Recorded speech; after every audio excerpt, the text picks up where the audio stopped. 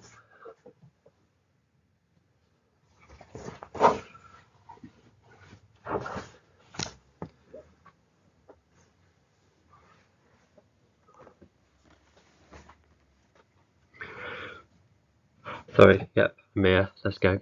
on tabs with all the servicemen, and even the Legion is shocked to find out Retron has been shot, wondering if Retron will make it, but he is already seen by servicemen. After finding out that net robots are starting to grow on Earth, I more like shot at because yeah, it was a laser nearby him rather than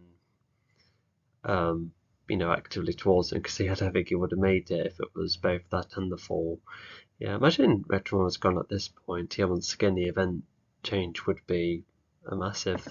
and this is where Mike Yeah, just to clarify, that means the use of Nitrobot resources would be different, and book 3, when he was souring the Legion with other aliens, yeah, that means that wouldn't have happened either, and one less obstacle in book 5 too. So yeah, massive difference.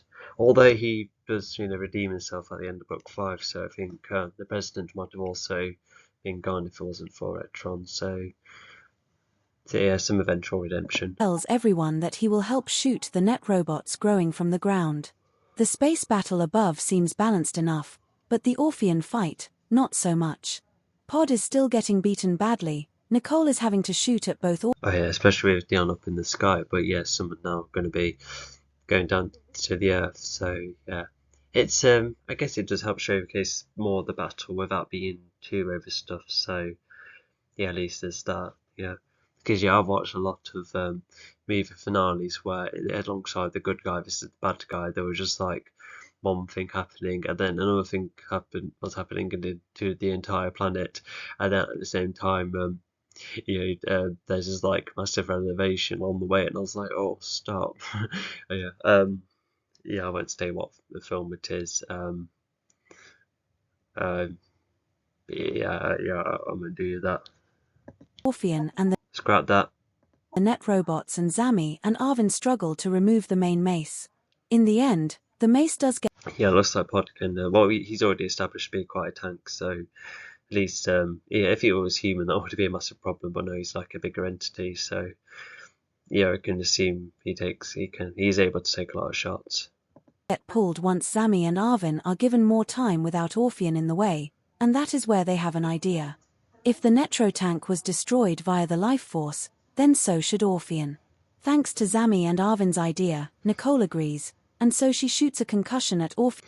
Okay, so that comes into play again, which is good. That was a bit weird, the weird text, because they're like, oh, they were struggling, but oh wait, now it's out.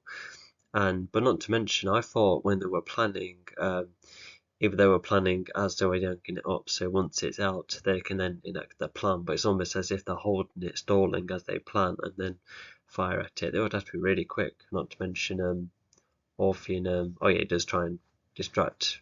Yeah, Pod does try to distract Orphean, so there's that. But even then, Orphean's face once more, with Pod trying to kneel Orphean downwards. With the help of Mike firing Yeah, that would probably be communicated through, I know they say earpieces, but no, that's what the collaptors do instead.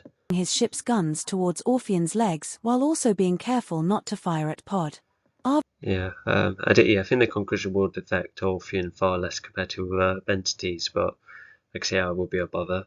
And yeah, Pod is literally kicking metal. Gosh, he'll be really bruised. Arvin also fires life force energy from his mouth to try and stun Orphean, and Zami uses Oh, Mike was flying near the battle. Okay, well, there was some Litrobots spawning around. At least I thought there was. There was also like one moment I've originally written where Nicole once had to take a break from the Orphean battle because there were other Litrobots spawning all around the mountain, and she had to keep firing at the lot. But I think I'm getting confused with a previous draft. So, like, yes, the Litrobots are spawning, but they're just more so like affects those at the base. And the main hero is still focusing on Orphean. So yeah, that's what's been happening.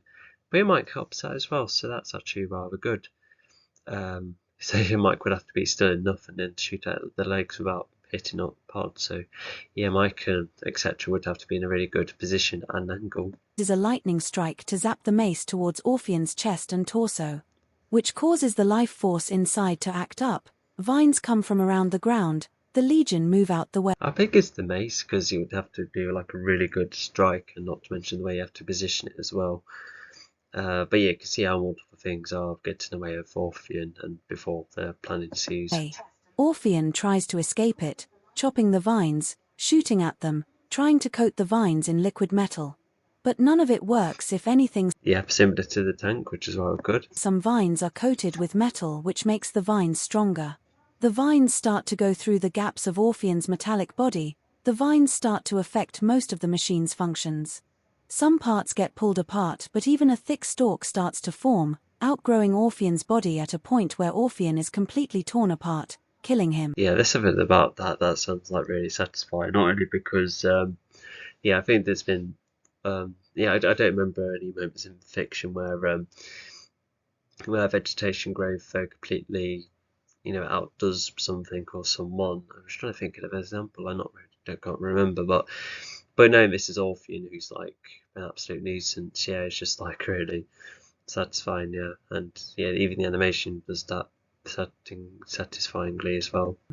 With the mace already removed from the ground, this stops the generation of the net robots, and that is where the Legion uses their long-distance attacks to take each net. I feel like that trick should have been like used against the other like bad guys in some way, but the Orphean is too telekinetic and also too small, so, and also the electricity as well, but you never know, the vegetation might be immune. Ironfall's far too tough, and Torrid is probably too big, too tough. Same could be said with Mechadraw, he will be freezing the plants or burning them to get them away. So yeah, this is where Orphean is at a disadvantage somewhere. Robot down, except Pod, who uses the last of his energy to take down the net robots, one by one. Yeah, which is consistent, so if the weapon's pulled out, then it stops the method. Yeah, it's just, like I said, yeah, just nice and consistent. Because another story thing I come up with is that if, not that spells as such exist, but when there's like a massive amount of activity, like supernatural activity happening, and once the being who was sourcing that is no longer around, or just losing their life, it will then stop the method altogether. So yeah, because it's what's controlling the energy and what's pursuing it after all. Yeah, because imagine if the being dies and the process still continues. That's completely nuts. Yeah, and I'm just referring to Torrid's attack with the blocks, or Mechador's flooding, and Ozona trying to keep his castle above. All of those would be put on stop once the lives are gone. Ending the fight on the ground. The battle in the sky also manages to end. Ground stops generation. Okay, so they do fire at those around the mountains just afterwards. Yeah, just like a nice finish roundup.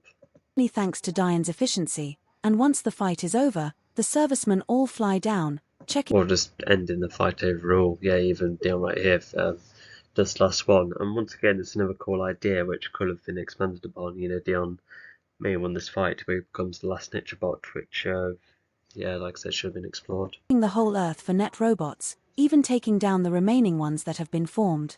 Now the fight Also, the lot ends all at a simultaneous time, so yeah, that was lucky. has calmed down. Diane updates the others that the fight is starting to round up, and so he takes the chance to help another planet, considering how many planets had to be put aside to help the Earth. Yeah, I feel like the Nitrobots in the ground, a lot of them will be way more formed than the others, so yeah. To help take down his kind. And now, he is the last of his kind. And Diane, despite his lack of Oh yeah, I wonder what that planet was, and it could have been like an interesting foreshadowing thing, but we just see that he's just going back to his normal job, because he does see the Legion later on, but at a better time, but he's been away from many planets for far too long. emotions, still has a minor feeling of guilt, having to take down his race for the good of other races. Zemian, his creator, wanted the race to defend the universe initially when certain Guardians went. Okay, so that's somewhat explored, but yeah, it's just something that's not really brought up again, and I guess it's because the stories have other focuses, but once again, just would have been nice and adds to Dion's isolation, which probably affects him one way or another. Thanks to Xyantha's race. As Orpheon tainted the race, Zemian wished Diane to get rid of the lot. Stars were never to be weaponized and made as living beings. Certain Guardians. Oh yeah, I think that's referring to the living elements. Yeah, because they were the heroes before Xyantha's race, which is the Naravas. They took over the but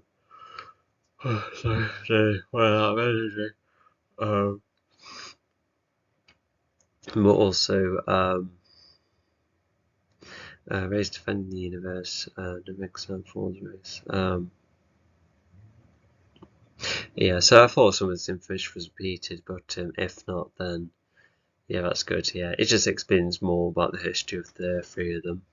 In the first place, meaning once the universe is at a much better spot, Diane might have to leave existence itself. He can't stick around if more Netro influence occurs currently. Wait, hang on, stop. Never be weaponized and made as living beings. And oh, okay. So I was about to say, yeah. So yeah, stars aren't alive. It's just referring to Nitrobots being, living creatures. I thought that's what it's referring to. Earth has Netro, and who knows what is going to happen to it. He plans to tell everyone on Earth, and even on other planets, not to mention there have been other races who have attempted to form. Yeah, that's an interesting perspective, almost as if Dion has to go at some point, and yeah, if he did live after the Xyantha attack, I think he would still help out, but maybe a part of him would be like, well, the only Nitro creation and that, and he probably would keep an eye out for anyone else tried to farm for Nitro, which it was made illegal once the Legion started to become like the overseers of the universe. So yeah. Their Netro technology. This is something which both Diane and Zemian never wanted to happen. And so alongside sorting out Xyantha's allies, that is another aspect for Diane to reduce in his own time. Now he will be less busy with the net robots out the way. Regardless. So it's just outlining more bits and bobs, definitely something that will pay off in book 4. With Orpheon being nothing more than a tree, the Legion all sit in silence.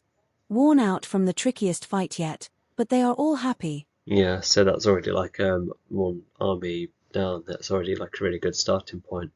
Because yeah, the following book, Dion is able to sort out more Xyantha-based problems. Therefore, I think the entire thing shrinks, and then Xyantha has far less. And I think it's at the end of book 4 where it's just him and his best goons, and even they later find out there's Vata, but yeah, it is just really shrinking in that. Yeah, I've made an effort to make more lists instead of saying all there's loads of etc. Instead, it's going to be more specific. The main goons are one thing, but just how many other races etc. did he manage to make alliance with?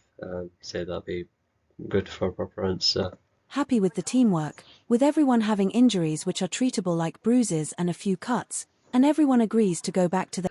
Yeah, this tree has later on, it's said to be wonder of the world almost, which like despite going back to it partially in book 5, it could have stuck around and actually become a something for someone to look around, and people could debate about it by being like, oh, this was formed after a battle, should it be admired this much because these beings tried to help us out, so could have had something like that.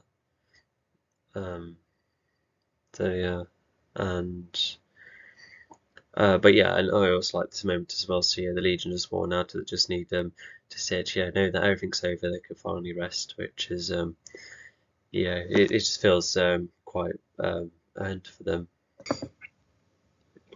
Their building and chill for some time. Even all the servicemen Oh boy, it does get probably harder over time. Start coming home and start having their celebration with Mike welcoming Sorry, just placing one more platform. There we go. them, and soon welcoming the Legion to provide his praise for them, including the servicemen that used to mock Zami. Not to mention all of Imagine if like a severe crime happens and the Legion like, nah, we arrest him, we'll just save the world. That probably would be like a good excuse, and then Mike could like sort it out. And some of their remaining servicemen, if they're fine too. Yeah, but not to mention, all of this activity would be up in space. Like, did like no one wonder what that was? But I think what could have happened is the humans being like, oh yes, leader, we did keep you away from the action, but us humans, we managed to defeat this robotic army without, anyone getting hurt except for the servicemen who, offered to help us out for obvious reasons. And then, yeah, maybe that should have been like written, and then when you find out that it was this Legion who also helped out massively, it will make people go, oh, hang on, so not only did you keep that away from us, but also it wasn't just humans helping us out then, it was other aliens helping. So yeah, I think that could have been acknowledged and expanded more. the Netro that needs gathering, especially from the tree that outgrew Orpheon, a tree which is the 8th wonder of the world. Oh yeah, like a Tilda good chapter full circle, 16, a galactic war. Like, Hours later, Orpheon now has the life force. Zami gets fired by Retron for letting the battle lead into failure, and the base prepares for a space battle before the net robots make any more steps. Pod even tries to find a way to leave Earth after being fed. Oh yeah, so yeah, the tree is fine, but yeah, the resources just get collected. Imagine if like something specific bits and bobs of Orpheon gets reused. Like imagine if Retron's like, oh, this helmet, let's shrink it, and then I'll put it on my head instead. No, that sounds really cheesy, but yeah, because it would have all like melted or be reformed anyway. So yeah, because I felt like it would be a bit unwise to just leave the metal in there. When it can be resourced. It reminds me of because in the real world sometimes art or sculpture is just made out of existing materials, and whilst it has meaning behind the materials, but there's like a part of me thinking, wait, hang on, those are like resources and bits and bobs which we could have used in our day-to-day lives. So yeah, up with being part of another fraction involving combat. Oh, the end of that chapter. So now we're on to the end of the first book, so let's finish off the story. Tilda chapter 17. What now? Back up to the Deepar fortress. Yeah, that's probably my favourite chapter heading, because you're just wondering what's going to happen. Hours later, Xyanthor has no contact from Orpheon at all, no calls replied via the communication spell, making Oh yeah, the communication spell, yeah, one of the only spells that exist and has been used multiple times, really handy. Yeah, probably something I might carry over as well. It's weird because there's not many other like type of spells that exist, but that was like one of the more useful ones because not everything is into text. So yeah, the communication spell just feels very like specific, something that can't be hacked with. And because whilst I didn't get to explain it, but how it would have worked is that you like hold the spell like in front of your hand, and you probably would feel or see a glare around your wrist being like, oh, got an incoming call, and once you open the spell we can then chat that way, and then you could probably move your hand about to discontinue the call and that. So yeah, very very good writing mechanic. Xyanthor think that Orpheon and the rest of the net robots are also down. The communication spell is a universal spell. Oh, okay, so we get to get some kind of exclamation, which is handy. And Yeah, because I think what also could have happened is that Zemion, or no, sorry, Xynthor could have been like, oh, hang on, why is he not answering my calls? And they could be like, well, maybe he's still busy, but maybe, oh, I tell you what if like this spell like cuts off like way more like soon, and that indicates the death? Like that could have been very impactful for Xynthor. So yeah. Any use to contact anyone at any time. Xynthor and his allies have this, but the Yeah, what's also good about the spell is that you don't need any Wi-Fi.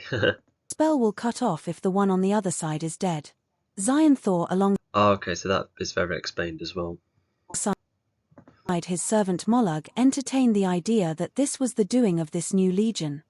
With Well, not just them, there was the servicemen as well, which I guess are partially a nuisance as well because, you know, they assist like one another after all, and not to mention the servicemen kind of get in the way of Sign 4 and Vata in Book 5 too, so I think them being annoying to them should have been accounted for and written about and such too. Lion tied to it, making the Legion their biggest problem. There has been no bigger obstacle in the way of the energy sources he wants as tricky as this since 100 years ago. He wants as to. Okay, yeah, that sentence is fine. Yeah, it's just saying how hard it is for Sign 4, partially.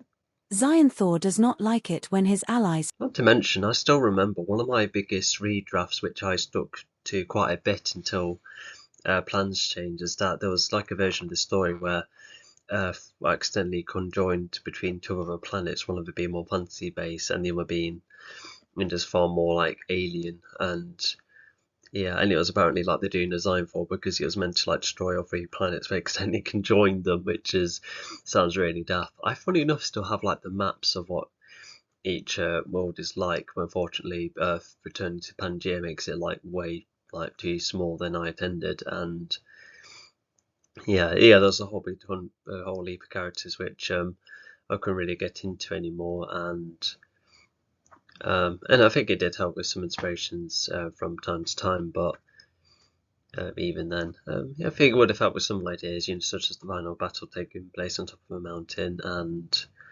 yeah, and also each elements, like the books where each one's like about a particular element. Well, these 5 books anyway.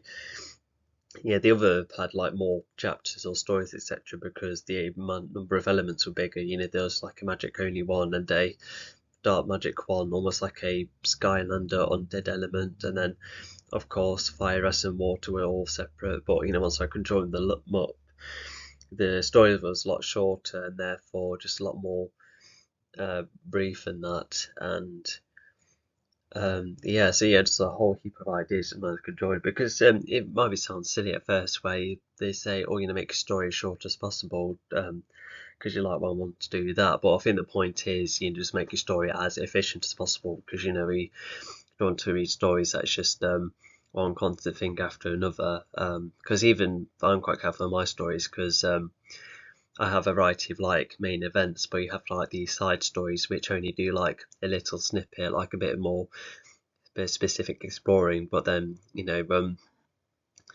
but you do have like a couple of mainline stories, you know, like these where the biggest events happen. So yeah, it just depends how you frame it. So yeah. Fail. Even the Flamos from earlier stated that they quit this power-searching quest, hoping to find their peace.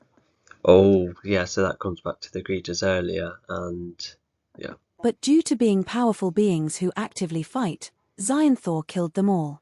Yeah, it would have been nice to know what the Flamos culture was, you know, how they use combat, etc., and how they are capable fighters. But yeah, Design 4 decides to get rid of them, which is quite harsh, but you know, doesn't want to leave them to chance, which is sensible in his eyes. Even back in the present, a jaw sharp. A shark-like humanoid with weapons which are brass knuckles with a decent blade attached to the top, was hoping to assassinate Xynthor, but Mollug sees this and uses a Up close, yeah, good luck with that. Yeah, Xynthor's way too thick for that. Thick with an E. powerful spell to take down Jawsharp.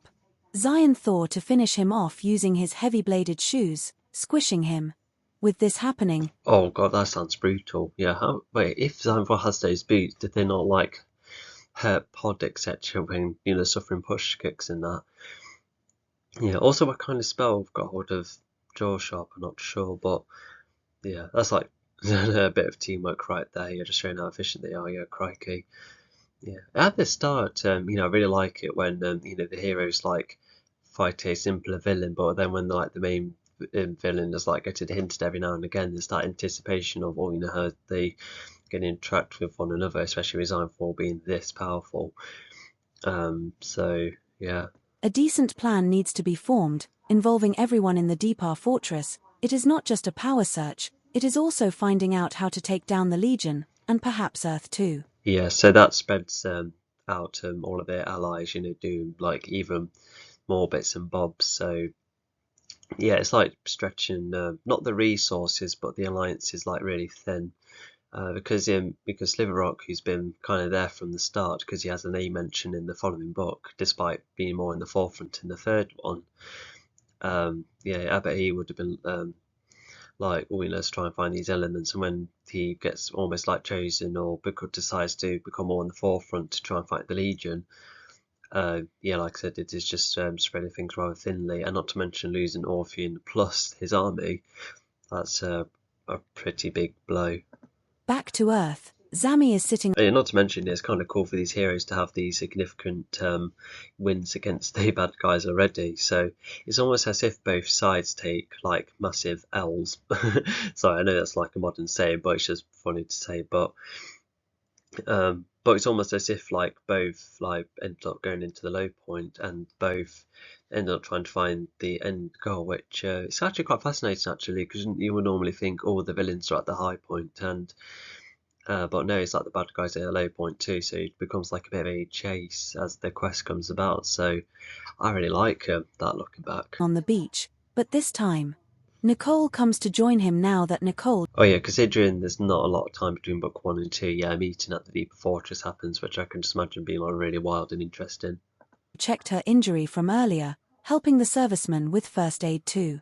Serviceman first. Oh yeah, so she continues with first aid with her serviceman, which is good, but oh yeah, so this is referring to the laser shot she got hold of earlier. It looks like she didn't take too much damage from Orpheum, but neither did she. She got nothing from the tank, because once again she just managed to stand still with her riot shield against a flaming tank that had multiple projectiles. And that's like, gosh, I just can't believe I wrote that. Nicole also comes to say well done to Zami for helping Nicole and the others for all sorts. I just remember that Donkey Kong 64 thing where the guy goes, well done. I just imagine that happening. Like the president doing some trolling, and he's like plays the snippet from DK64. Anyway, yeah, this is a nice moment. Yeah, so just to say ahead of time, yeah, Dion's like, hi all, you're all very good, but only use the Nitra for materials, not technology, to which they do obey his request. It's just Retron that probably does some sneaky bits and bobs, but it gets more facilitated once Dion is out the picture. And not to mention, Retron does a bold thing at the end of book 3 where he's like, oh no, keep Dion and hide him, because I can like then become like the guardian of Earth and maybe like the galaxy as well. Which is like quite unwise and quite unsafe as well, because I felt like Retron, whether intentionally being a flaw or not, I feel like it's just taking it too far, because you want the rest of the galaxy to be fine if it's the Earth you want, unless Retron was that ambitious and wanted to be on top of the universe. Oh my god, that's like crazy. We'll see what book 4 looks like, but yeah. Even seeing Zami as a proper member and seeing potential in the future, who knows what else the teamwork can lead to. Later in this chat, Diane slowly flies downwards. Oh boy, yeah, it'll pay off loads of times. Landing softly on the beach's sand. Nicole and Zami stand up quick. Oh yeah, if he landed hard, then it would just create a temporary, I nearly said Druid Sunstorm. Well, yeah, just like a temporary one. Quickly in surprise and go up to Diane. Diane states he doesn't have long because he needs to be ready for the next time he is needed. He quickly comes to say that he considers him. Absolutely, yeah, that is a sensible mindset. It just goes to show how Dion is has very little time to socialise, which is partially a state of shame. Himself to be a temporary Legion member, as he is replying to Nicole's text from earlier after the battle was finished. If Diane is needed all around the universe. What kind of text are they having? hey, how are you? Fancy Nando's? No, it wouldn't be anything like that. Um, it will probably just be, well, I think it's like probably practicing communication and Nicole and Dion doing some keeping on tabs by being like, oh, it's the space battle fine, and then like, yeah, sure, it's fine. And Dolph and Dion probably being told about the tree. I can see bits and bobs that happening.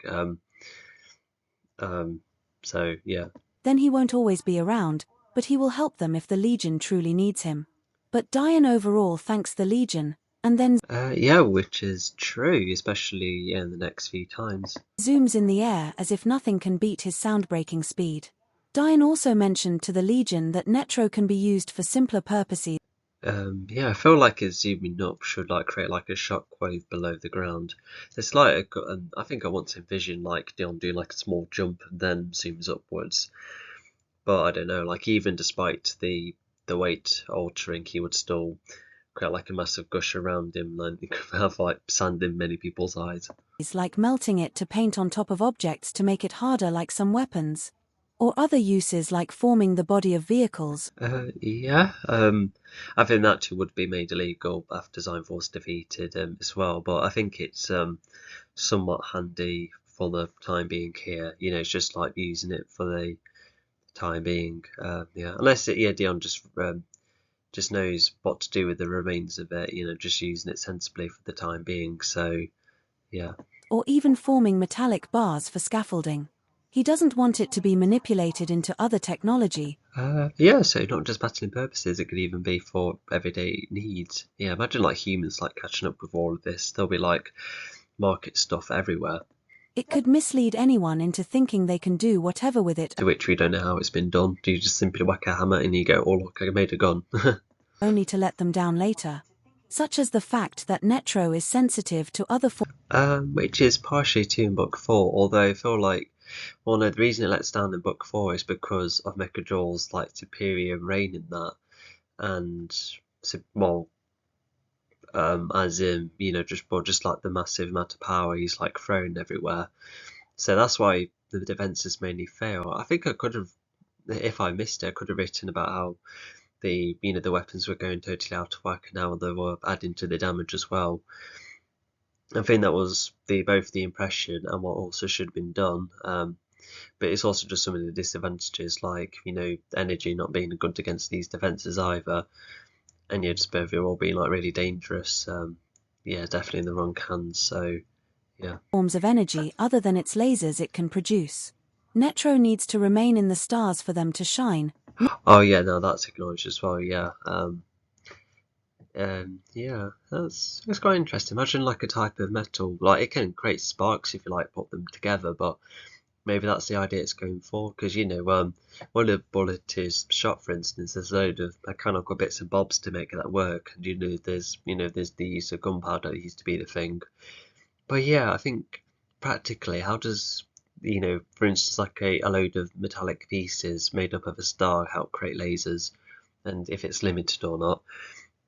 Maybe you do like a thing to like charge up a star a bit and therefore forms lasers. I think that's how I would guess it works. Not a resource that could be used to try and be more powerful than other races. And this It's cheesy but endearing. Even if there's new ones that come out every day, but yeah, you don't want to like overly farm them because it's just nice to look at them. Really, yeah, it's nice, innocent yet reasonable reason. the Legion will explain to the other leads of Earth too. Meanwhile, in the base. Oh yeah, could that definitely could create a load of ego boost, like very misleading ones by being like, hey, I've got the most nitro, therefore you obey me. I think that's what Retron was almost trying to go for, which was like a massive not a massive crisp, sorry, just a massive Retron was like massively let down. The Legion took most of the L's, but Retron more so. Pod and Arvin see Diane fly as they both look out the window. Who are the other leads? Is that like the other politicians or something? There's no other presidents. There's no mention of kings and queens whatsoever on Earth. Oh gosh, the world builder takes another hit again.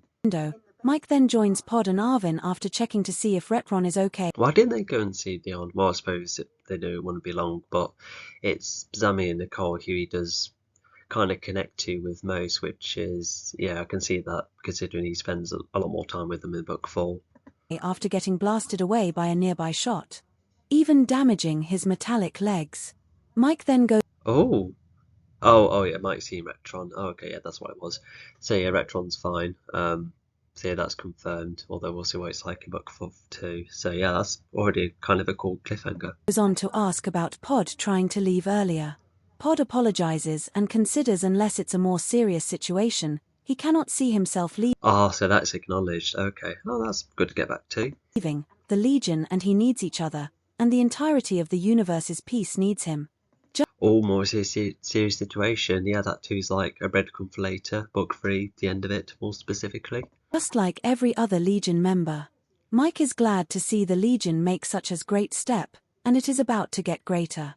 Yeah, so it's just showing how every Legion member is useful one way or another. That's like how Bless is more like really helps a story like this. Like imagine if like the end of Avengers Endgame where like literally everyone gets involved. At least my story doesn't go like that because it gets like a bit too much in the air. Because as much as seeing all of these armies in Endgame was like kind of cool, but to this day some people were just trying to figure out, wait, hang on, why were the Asgardians and the Ravengers and even the Sorcerers like already to battle? Like the Wakandans I can somewhat see because they're like, oh, we've been redusted, but we can already go back into action because we're already in that kind of state of mind and that. But at the same time, just relying on the other soldiers being ready too. But it could have had like the remaining ones at the time and then get a hold of more later.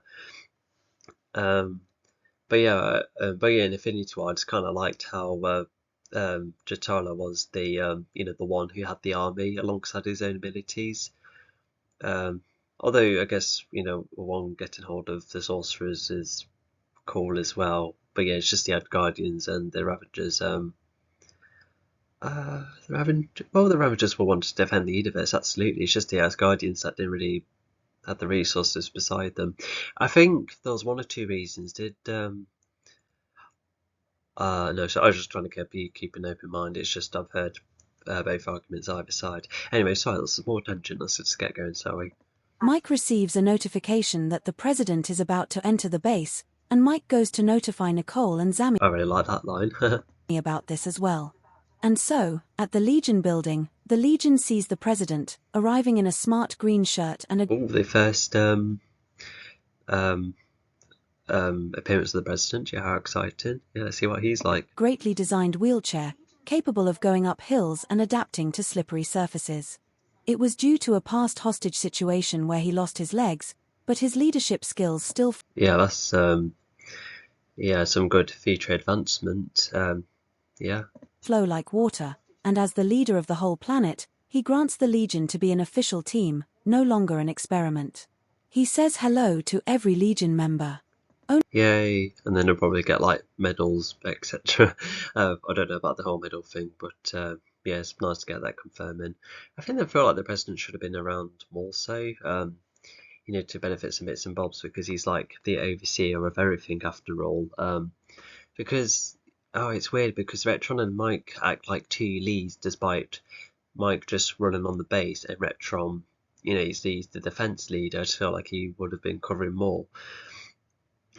Because I say something I was thinking about is that I'm not sure if any of you have seen Water Road on BBC. It's a UK show, but one of my favourite seasons is the first half of the season 5 where Rachel Mason and Max Tyler, they have a rivalry, especially with Rachel being the head of the school doing her best, and then Max Tyler, he's meant to be overseeing like 5 schools, but because he saw Water Road as the most flawed school, he kept sticking around to try and fix it, and his what he thought he could get away with then led to his demise. Yeah, that's like the kind of angle I was going for, more so between I can see that dynamic between Retron and Mike if like developed far better. The idea of Retron just being around because it doesn't like Mike's plans all the time. I say because like if I've invented more bases, then that meant that Retron and Mike could have knew like all the others, but Retron decides to stick around Mike more because of Retron being like, Mike, what are you doing with these aliens? And that's why the president could try and visit the lot of them as well, because the president used to be a soldier too. So yeah, I just feel like that should have been kind of accounted for and clarified also. Only familiar with Nicole, considering the president has not only granted Nicole as captain but her ancestors too, who were soldiers just like her and past ancestors, going as far. Ah, no, that's an interesting piece of history. Ancestors, considering how old a lot of these folks are, what did I say, about 70? Yeah, that's probably 2 or 3 of Nicole's generation, because Nicole's late 30s, so where are her current living ancestors actually? That hasn't really been addressed. What about the other people and their family histories? Also, something I was in and out of it, the reboot, is that there was also past versions of the story where there was another human called Luke, who was almost like the first evolved human because he was like a lot more stronger and that. And yeah, it was like Retron's son, but because of how supernatural Luke seemed, Retron like just opened him, which I guess it explored his bias a bit more, even if it's a bit extreme. But I just remember cutting Luke out because he was getting a bit convoluted. It did have like a proper cool side story involving a Legion member like fighting against him, but yeah, I just couldn't keep it in the end. And despite the problems, at least a lot of it is neater and tidy. Yeah, it's like a tidy room with a load of cracks. It's almost like I think that's like the best representation of the story at the moment. Yeah, considering what I've gone over. So yeah, I think when bringing Luke back, yeah, I think it would just be like a side story addition, like the post sign for success or something. Yeah, because Luke's a bit of an anti-hero. Yeah, definitely had to improve his character. Anyway, let's continue. Back as time before World War I. The president talks about how her past family would be very. He was. Oh, so yeah, so ancestry started at World War One. Okay. Oh gosh, yeah. Because if this is like in the future, yeah, that's a very long time.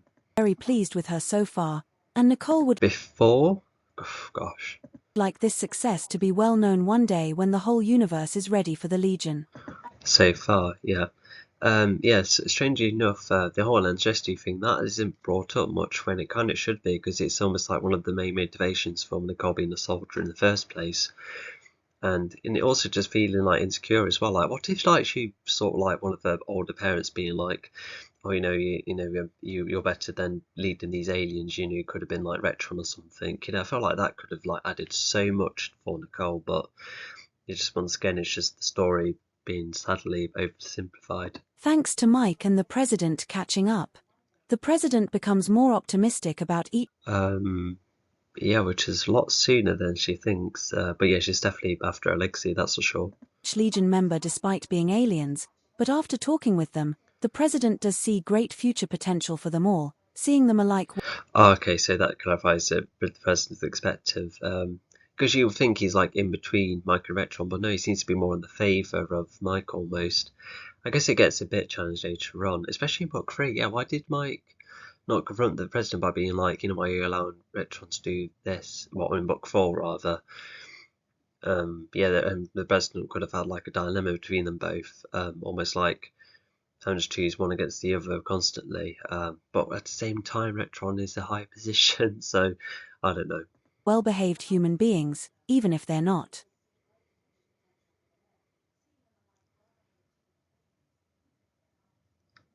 And yeah, that's the final line in the film. So, well-behaved humans. Yeah, I just felt like that's like a metaphor too blatantly stated. Still nice though, just goes to show that these aliens aren't as alien as we thought. Anyway, so as the end of the book 1 analysis, I know sometimes I put the 5 books together as one story, but we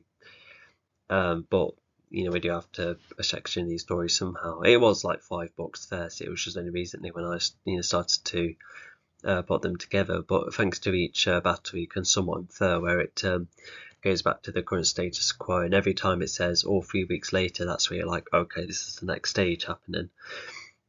So you can infer that anyway.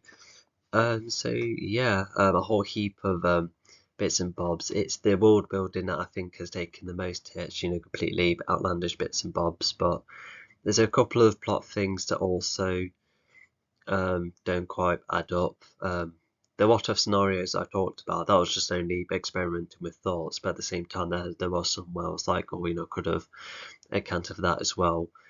Power balancing between characters is fine. yeah, that's all okay. Rules are fairly consistent with what everyone can do, and yeah, there's a lot of mystery the setup in this as well. You know, we don't fully understand the energy source just yet, but yet to find out more, which is cool. And you know, Zone 4 just being there, it's yeah, once again just adds to the mystery. I still really like, even if there's still missed opportunities, I still quite like a lot of the character moments. Because I think I like the climax the best. Although I also really like when the base gets striked by the opposite team, even if they do come back rather soon. But it's just like a lot of moments, such as Sammy being less cocky, Nicole trying to help, and seeing what all things like in action, and Sammy saving Mike. It might be some of the strongest stuff in the book, in this particular one. But there's also the training before the Arctic happens, so there is cool moments like that too. And who's the best character? I feel like Dion has been given like the most amount of stuff. He has understand like a lot of his perspective and policies. I really like Retron as well. There's like a lot of attention brought to him, but I just feel like it's a bit over rational at times. And even in my reboot, I remember thinking, you know, let's just like tone down like the biases because it's a bit cartoony from time to time. And what else is there? Yeah, the 4 Legion members do well. They're somewhat consistent. There's only a couple of bits and bobs where I was like, not sure. But even Zami, despite being the protagonist, he's probably not as interesting compared to the likes of Pod or maybe Nicole too. Mike works really well as a side character, and yeah, a lot of the abilities are rather cool. Some of the fight scenes are kind of nice, even if some information gets a bit cockeyed sometimes. Yeah, information is sometimes repeated accidentally, which is my fault. Only about 3 or 2 wording problems, which is okay. But obviously there should be none. And yeah, and Orpheus works well enough as a really decent antagonist. Yeah, I feel kind of on edge. I know it's me that written him, but yeah, it's yeah, I just feel like I do understand him a lot because unfortunately I think Torrid in book 3 he's probably like definitely the weakest villain, and book 3 is definitely the weakest book as well. So yeah, I just feel like I've probably done too much with Torrid, but other than that, I really like the rest of the villains. I feel like I won't know how to confront any of them. So yeah. So yeah, it's just yeah, despite all sorts of issues, yeah, I think a lot was still achieved, and yeah, a lot of good moments and somewhat inspirational. You know, it's just like just like sometimes the most simplest stories can give you like the biggest of emotions sometimes. And not saying this is like peak fiction, but you know, still really cool. And yeah, you can tell that you know, like I said, I may have overlooked a lot of bits and bobs, but there's definitely a lot of instances of me trying to account for various bits and bobs, like you know, why the characters do X, Y, and Z, why hasn't this been done yet, and how come Orphan only goes for the battle later, why he asks for Zion for his help later. So yeah, there's yeah, like I said, a lot of that's accounted for, because sometimes when you try and account for various bits and bobs or try and answer a lot of questions, some just can get a little bit bummed down, and no, sorry, not the right word, but it can just like be a bit worn out and be like, oh no, I'm just being given like a lecture at this point. But I at least make sure to like write it in between the action to be like, oh, this is happening because of X, Y, and Z. But anyway, let's still keep going, and say that's like to try and the angle type of angle I'm trying to go for. So yeah, I think it's a fairly okay start, and yeah, I really like book 4 is probably the best sequel coming from this one. It's probably the strongest book as well, because the following 2 books they do help expand on a couple of bits and bobs, especially with book 3 finalising about the energy sources. But because when it comes to the best sequels ever, you can really tell how you know, how natural they feel, and how, you know, when they explore various bits and bobs. But these kind of sequels, they do have bits and bobs popping up, like Orpheum and Nahash 2. Actually, no, Nahash 2 is actually quite a good bit of world building, because it's just like a peaceful place where aliens can commute. So it's that it's some nice bits and bobs of like clarity and other exploration, but it's not like the first go-to idea. But I think what makes book 4 really good is that you finally get to see Mechajor, you know, what he's all about, and what happens to one of that stored nitro, um, and you're also just exploring more of Zionvol's other allies as well. I think that does that really well. So yeah, so I think we'll start right there. You can pretty much hop onto the second commentary, or for the next lot anyway, and see what they're like. But yeah, I'm really curious about book 2. Let's see how that holds up. So yeah, let's get going. Well, sorry, I meant see ya.